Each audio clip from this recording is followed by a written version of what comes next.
দ্বীপে আছি যেখানে শুধু সাপেদের রাজত্ব, কিন্তু আমি এর থেকেও ভয়ঙ্কর জায়গায় যাব, যেমন বরফে ঢাকা একটা খাড়া পাহাড়ে উঠবো। আমি পড়ে যাবো, আমাকে নামাও নামাও। এমন একটা রাস্তায় গাড়ি চালাবো যেখানে প্রচুর মানুষ মারা গেছে। আমরা মৃত্যু থেকে আর 7 ইঞ্চি দূরে আছি। ভয়ঙ্কর শার্কদের সাথে কেজ ছাড়াই সুইমিং করব এবং আরো অনেক কিছু। আর শুরু করব এই কেজ থেকে, একটা আফ্রিকান সাফারির মাঝখানে যেখানে অনেক সিংহ, চিতা, হিপো এবং আরো অনেক প্রজাতি যেগুলো আমাদেরকে মেরে দিতে পারে। আমরা এটা কেন করছি? কারণ আমরা পৃথিবীর সব থেকে ভয়ানক 5টা জায়গায় যাব। আমি একটা সিংহ দেখতে পেয়েছি। ও মাই গড, এটা আমরা কেন করছি? আর যাতে সিংহরা আমাদের কাছাকাছি আসে তাই আমি অনেক মাংস এনেছি। এবং কেজের চারপাশেও ঝুলিয়ে দেব। ভাই আমরা বেঁচে ফিরবো তো? কিন্তু আসলে যে কারণে এই জায়গাটা বেশি ভয়ঙ্কর সেটা হলো সূর্য ডুবে যাবার পরে আমরা দেখতে পাই না, কিন্তু ওরা দেখতে পায়। জিমি, ওদিকে দুটো সিংহ রয়েছে। এই শব্দটা তো কন্ডারের মতো লাগছে। না, এটা বিশাল ভাই। সবকিছু রাতে বেরোয় কেন? ভাই, আমাদের সিংহরা পুরো ঘিরে ধরেছে। আমাদের থেকে মাত্র 20 ফুট দূরে রয়েছে ওরা। ও মাই গড, আমাদের দিকেই তাকিয়ে রয়েছে। ও এদিকেই আসছে। আমার খুব ভয় লাগছে। ও না না, ও আমাদের দিকে আসছে।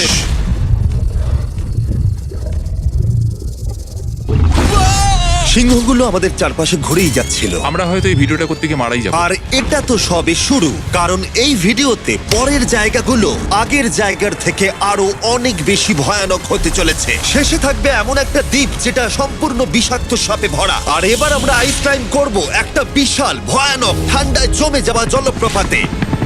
সবাই তৈরি হয়ে নাও, এবার একটা দারুণ অভিজ্ঞতা হবে।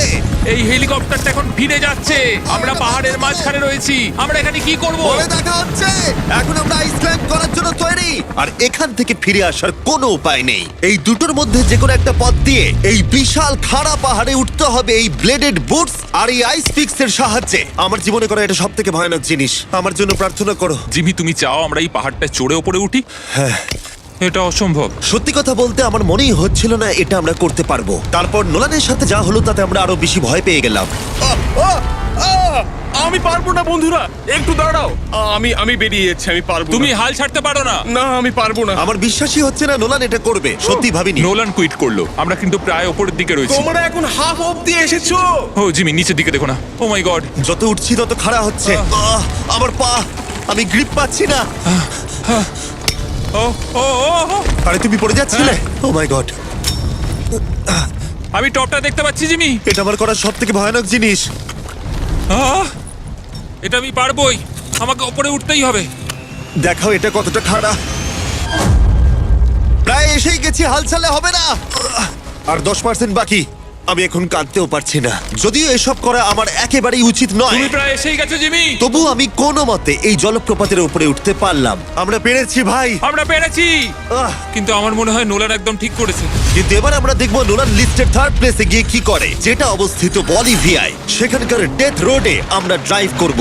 আর এখন আমরা রয়েছি পৃথিবীর সব থেকে বিপজ্জনক রাস্তায়। এই জায়গাটা যে কোনো স্কাই স্ক্রিপারের থেকে অনেক বড়। আমি বুঝতে পারছি না আমরা কেন এখানে এলাম। মিথ্যে বলছি না, এই রাস্তায় অনেকজন মারা যাওয়ার কারণে এই রাস্তাটা 1 যুগ আগেই বন্ধ করে দেওয়া হয়েছিল। এই রাস্তায় গড়ে প্রতি বছর 300 জন মারা যেত, কিন্তু আমাদের কাছে গভর্নমেন্ট পারমিশন রয়েছে, তাই আমরা এই রাস্তা দিয়ে যেতে পারি। পারমিশন না পেলে খুব ভালো হতো। চিন্তা করো না, কিচ্ছু হবে না, না। আমার তো চিন্তা হচ্ছে। এবার বুঝতে পারছি কেন ডেথ রোড বলে। কিন্তু তুমি এমন চালাচ্ছ জানো এটা খুব সাধারণ রোড। ও। দেখো তোমার জীবন আমার হাতে রয়েছে, তাই তুমি এরকম না, তোমার জীবন আমার হাতে রয়েছে। দেখো স্টিয়ারিংটা মনে হচ্ছে কেঁপে উঠলো। দিকে হাত সরিও না। আমরা এখন মৃত্যু থেকে মাত্র 7 ইঞ্চি দূরে আছি। আমরা খাদের খুব কাছে রয়েছি। সাবধানে সাবধানে সাবধানে। বলছো? ও কি মাই flash গড, করছে? আমার লাইফ ফ্ল্যাশ করছে, ফ্ল্যাশ করেই যাচ্ছে আচ্ছা, বারবার। আর যদি তোমরা ভাবো এটাই সব থেকে বিপজ্জনক, তাহলে বলে রাখি আমাদের রাস্তায় আরো 3টে বিপজ্জনক স্পট বাকি আছে। রাস্তা আস্তে আস্তে আরো সরু হয়ে যাচ্ছে। এই জায়গাটা কিন্তু খুব সাবধানে চালিও। Oh my God! দেখো ওই জায়গাটা টায়ার কিন্তু মাটিতে থাকবে না, দেখতে পাচ্ছো? হ্যাঁ, সেটা আমি দেখতে পাচ্ছি। ও মাই গড, দেখো খাদটা ও, কতটা দাঁড়াও। গভীর। নোলান, তুমি কি একটু গাইড করতে পারবে? অবশ্যই গাড়ি থেকে নামতে পারলে খুবই খুশি হব। ও দেখো পড়ে যেও না ভাই। এটা কি? একবার দেখো খাদটা কতটা গভীর। সত্যি অনেক গভীর। এখান থেকে একটা ওয়াটার হ্যাঁ, এখান থেকে আমাকে বার করো। ঠিক আছে। এটা তো পাগলামো ভাই। আমাদের গাড়িটা খাদের একেবারে কিনারায়। গাড়ির চাকা এই গভীর খাদের একদম পাশ দিয়ে যাচ্ছে। এটা পাগলামো। সাবধানে, এই জায়গাটা ঢালু রয়েছে আর খুব স্লিপও আছে। এগিয়ে এসো। নোলান, তুমি একেবারেই ডিরেকশন দিতে পারো না। আসলে আমি এখন চেষ্টা করছি গাড়ি থেকে বাইরে থাকার, অত ভালো ডিরেকশন আমি দিতে পারি না। তুমি ভিতরে ঢুকে পড়ো, কিছু পারছো না তুমি। ঠিক আছে। তাড়াতাড়ি বসো, এবার আমি স্পিড তুলবো। নোলান, তুমি কি জানো এই রাইডে কি করলে বেশি মজা হবে? কি?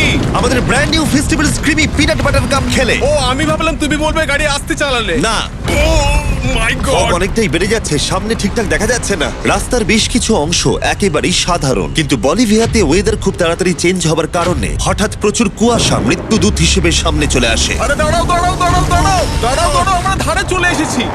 আমি ভালো করেছি তো? না, আর একটু হলেই কিন্তু আমরা পড়ে যেতাম, খাদের খুব কাছে আছি। ঠিক আছে, তাহলে এদিক দিয়ে বের করি। ঠিক আছে, একটু দূর দিয়ে চলো।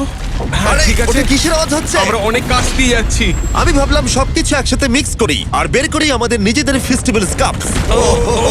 এই কাপের সব থেকে ভালো জিনিস হলো আমরা পিনাট বাটার জার থেকে সরাসরি বের করে ইউজ করি। দেখো কতটা জ্যাব আছে, এটা দারুণ খেতে।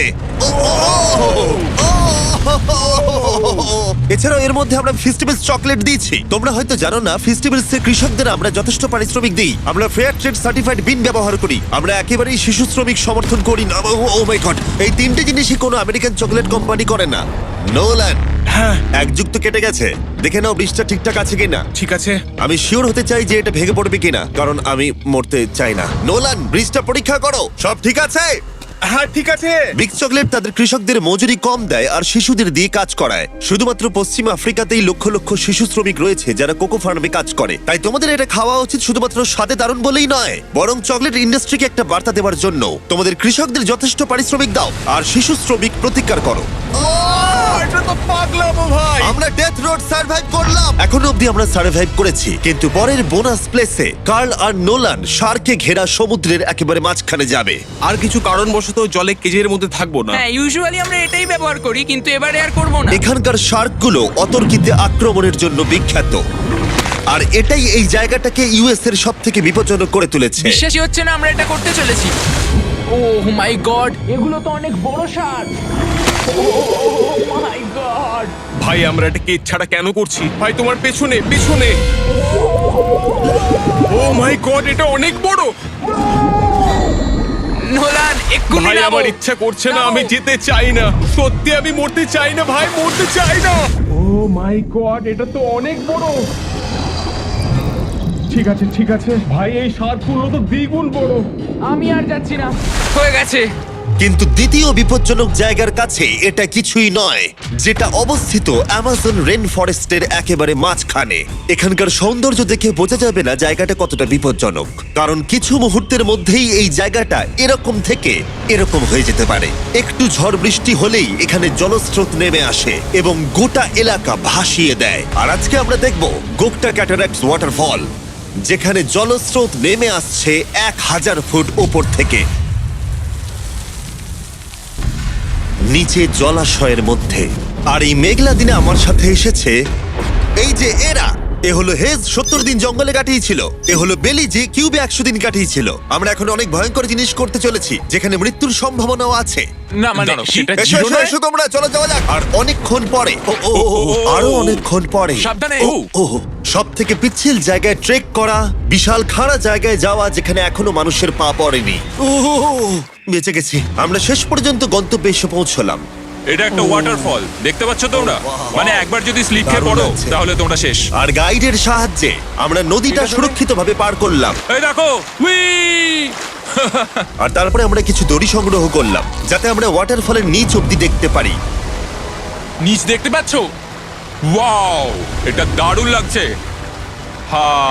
কিন্তু যেমনটা আমি আগে বলেছি, এই জায়গাটা দেখতে যতটা সুন্দর, এক মুহূর্তের ব্যবধানে এটা প্রচন্ড ভয়ঙ্কর হয়ে উঠতে পারে। এখন বিশাল পরিমাণে ঝড় বৃষ্টি শুরু হয়ে গেল।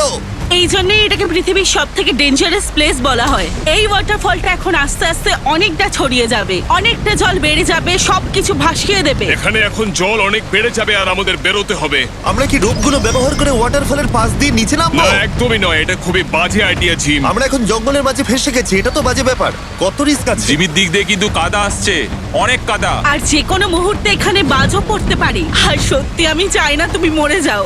ওহ, তাই আমাদের এই ইউটিউব ভিডিও এমার্জেন্সি অপারেশনে বদলে গেল।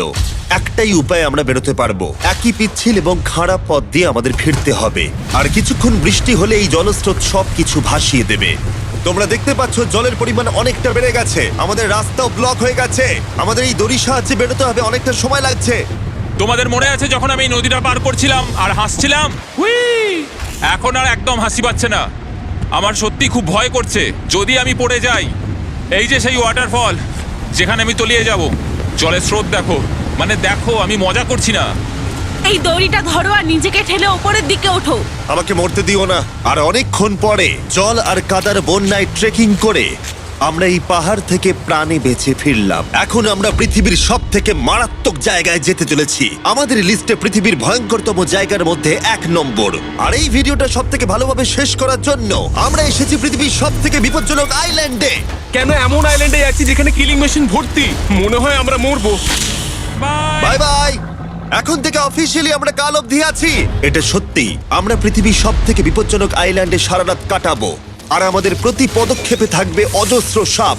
শুধুমাত্র স্পেশালাইজড পোশাক আমাদের বাঁচাবে এই সমস্ত ভয়াবহ বিষধর সাপের হাত থেকে। যে কোনো জায়গায় সাপ থাকতে পারে, তাই না? হ্যাঁ, জিমি, কি হবে যদি কোনো সাপ আমাদেরকে কামড়ে দেয়? বেসিক্যালি যেই বিষ তোমাদের রক্তে এসে মিশবে, তোমাদের স্কিনের কালার চেঞ্জ হয়ে যাবে আর 1 ঘন্টার মধ্যে তোমরা মারা যাবে। এটা খুবই ভয়ের বিষয় যে আমি যে কোনো সেকেন্ডে মরে যেতে পারি। এটা পাগলামো ভাই। গোটা আইল্যান্ডটা কিলিং মেশিন দিয়ে ভর্তি। এটা কিন্তু দারুণ ব্যাপার। ওপর থেকে কিন্তু দারুণ লাগছে জায়গাটা। তুমি এখান থেকে পড়ে গেলে কিন্তু মরে যাবে। হ্যাঁ, সেটা আমি সবাই জানি। খুব সতর্ক থেকো। তোমরা হয়তো ভাববে স্নেক আইল্যান্ড নাম বলে এখানে হাজার হাজার সাপ ওপেন ঘুরে বেড়াবে, কিন্তু মাটিতে বসবাসকারী প্রাণীদের সাপগুলো মারার পরে ওরা এখন গাছের পাখিদের শিকার করে, কারণ এখন ওরাই একমাত্র জীবিত শিকার। এখন আমরা অফিসিয়ালি জঙ্গলে প্রবেশ করছি। যে কোনো মুহূর্তে সাপ গাছ থেকে লাফ দিয়ে আমাদেরকে কামড়াতে পারে। এতক্ষণ পায়ের চিন্তা করছিলাম, এখন তো গাছ থেকে সাপ পড়ারও আশঙ্কা রয়েছে। এটা পাগলামো ভাই। ও ও ও, এখানে একটা আছে, আমার মুখের সামনে ছিল। এই সমস্ত সাপেদের ধরে বিজ্ঞানীরা তাদের বিষ বের করবে, আর সেটা দিয়ে তারা অ্যান্টিভেনাম তৈরি করবে। তারা ওটা বিষধর। হ্যাঁ তার মানে ওটা আমায় কামড়ালে আমি মরে যাব। হ্যাঁ, ও, ও, ও, ও, ও! ভালো করে কিন্তু ধরে রাখবে। এটা একটা বাচ্চা। ও না না, এ তো হারিয়ে গেল। তুমি এটাকে ফেলে দিলে। না, পালিয়ে গেল। এটা পালিয়ে গেল। কিন্তু তুমি, মানুষটা সাপটাকে এমন ভাবে ফেললো যেন আমি আমার ফোন ফেলেছি। যত আমরা জঙ্গলের গভীরে ঢুকছি, ঝোপঝাড়গুলো খুব ঘন, আমি আমার সামনে 2 ফুটও দেখতে পাচ্ছি না। যে কোনো জায়গায় সাপ থাকতে পারে। আরো বেশি সাপ দেখতে পাচ্ছি। এখানে ও, একটা ও, ও। আর ওখানে একটা। এবার কিন্তু ছাড়বে না, ঠিক আছে? ঠিক আছে। তাড়াতাড়ি ভিতরে ঢুকিয়ে দাও। এই সাপের বিষ কতজন মানুষের জীবন বাঁচাতে পারে? প্রায় 1000 জনের। ও, এটা তো অসাধারণ। সারা বিশ্বের যত অ্যান্টিভেনম পাওয়া যায় তার 90% ব্রাজিল থেকেই পাওয়া যায়। তার মানে হলো যতগুলো সাপ আমরা ধরবো তত হাজার মানুষের জীবন বাঁচবে। জিমি, ওখানে আরেকটা সাপ রয়েছে। ও মাই গড, এটা তো বিশাল। আমরা অনেক খুঁজে পাচ্ছি, ওরা বাইরের দিকে তাই আসছে। দিনের বাকিটা সময় আমরা এই বিষাক্ত সাপগুলোকে ধরতে সাহায্য করলাম। এমনকি আমরা বিজ্ঞানীদের রিসার্চেও সাহায্য করলাম। দেখো, এই সাপটা মাটি থেকে 15 ফুট উপরে রয়েছে, আর সায়েন্টিস্টরা আমাদের গাছটাকে নাড়াতে বললো যাতে এটা নিচে পড়ে যায়। এই গাছগুলোর নিচে আমি কখনোই ক্যাম্পিং করব না। ও তো একটুও নড়ছে না। অনেকগুলো জীবন বাঁচাতে হলে আমাদের অ্যান্টিভেনম দরকার। অন্ধকার ঘন হয়ে এলে আমরা সার্ভাইভ করার দিকে মন দিলাম। এবার ক্যাম্পিং এর সময়। ক্যাম্প সেট আপ হয়ে গেল, যদিও আমি সত্যিই জানি না এই ক্যাম্পগুলো স্নেক প্রুফ কিনা। আমরা এখন ঘুমোবো সাপেদের মাঝে। একটু ভয় লাগছে। এখন আমরা ঘুমোবো আর আশা করব আমাদের টেন্টে কোনো সাপ ঢুকে পড়বে না। খুবই ভয় লাগছে। আমি বাড়িতে গিয়ে শান্তিতে ঘুমোতে চাই। তাই আমাদের মনে একটাই চিন্তা ঘুরপাক খাচ্ছিল, যত তাড়াতাড়ি সম্ভব এখান থেকে বেরোতে হবে। আমি শুধু বাড়ি যেতে চাই। একটা বিশাল আইস মাউন্টেনে ওঠা থেকে শুরু করে এমন রাস্তায় ড্রাইভ করা যেখান থেকে 1000 ফুট নিচে পড়ে যাওয়ার সম্ভাবনা আছে, শার্কে ঘেরা সমুদ্রের মাঝে সাঁতার কাটা কোনো কেদ ছাড়াই, এবং সবার শেষে আমরা স্নেক আইল্যান্ড সার্ভাইভ করেছি এবং কেউ মরেনি। দেখার জন্য ধন্যবাদ। তোমরা আমার brand new festival creamy peanut butter cup খেও। এই রিটেলার গুলোতে পাওয়া যাচ্ছে। আমি চকলেট ইন্ডাস্ট্রিকে একটা বার্তা দিতে চাই, চকলেটের উৎপাদনকে সুরক্ষিত করো। ব্যাকের কিউআর কোড স্ক্যান করে শিখে নাও কিভাবে বিচ গেমস এর সিজন 2 এর বাকি 50টা স্পটে নিজের জায়গা করবে।